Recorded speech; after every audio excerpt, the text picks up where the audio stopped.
slides down there.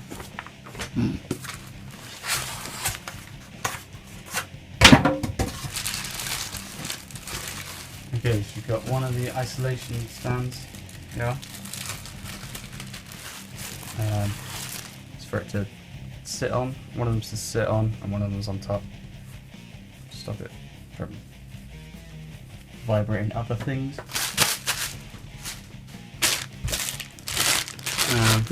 Another one. There we go. We have the RCA cable with it.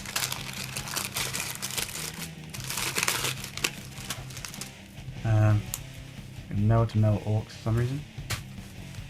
That's the speaker cable itself. And then that's RCA to aux. So that's everything you need to set it up. And we have the speaker itself.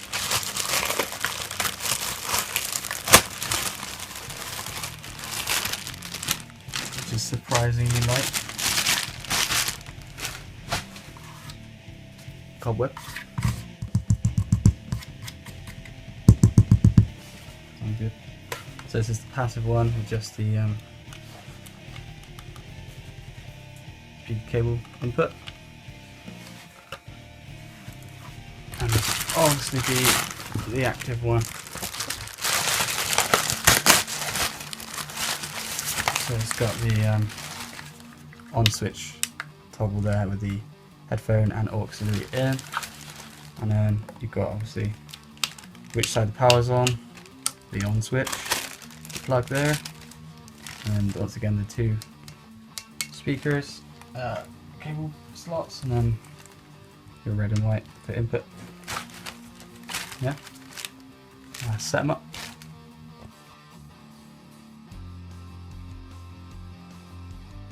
So after wrestling with the packaging, it's clear to see which one's which. This is obviously the powered speaker with all the important stuff, and this is the passive speaker, just to make it a whole set.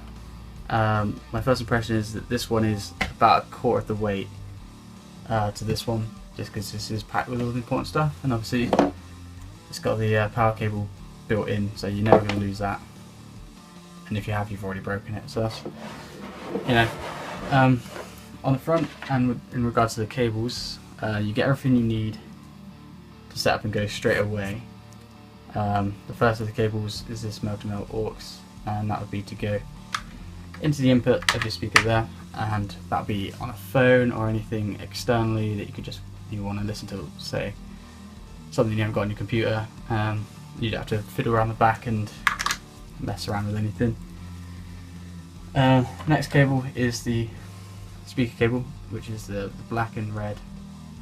They just look like that, and when you set it up, you'd go in there, and there's on each back you do the black and red corresponding to the colour.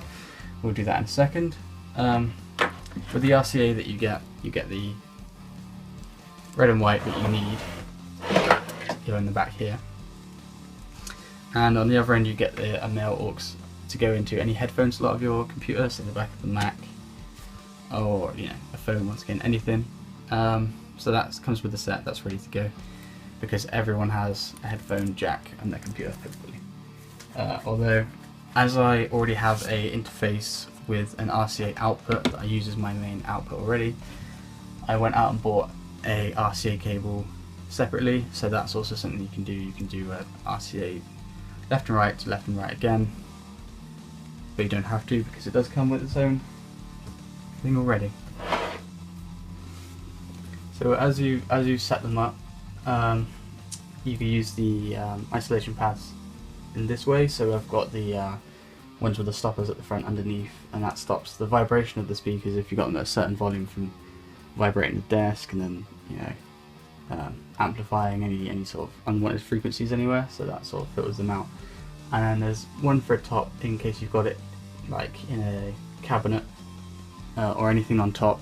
Like I've got my interface over here, which it is plugged into, so it just stops that from vibrating on top of that and making any excess noise. The last thing to mention is once you've got it plugged in and on at the back, this will flick on green when you've got it on, and there's a switch on the back which will be on screen now, and that's a left and right switch, and that toggles.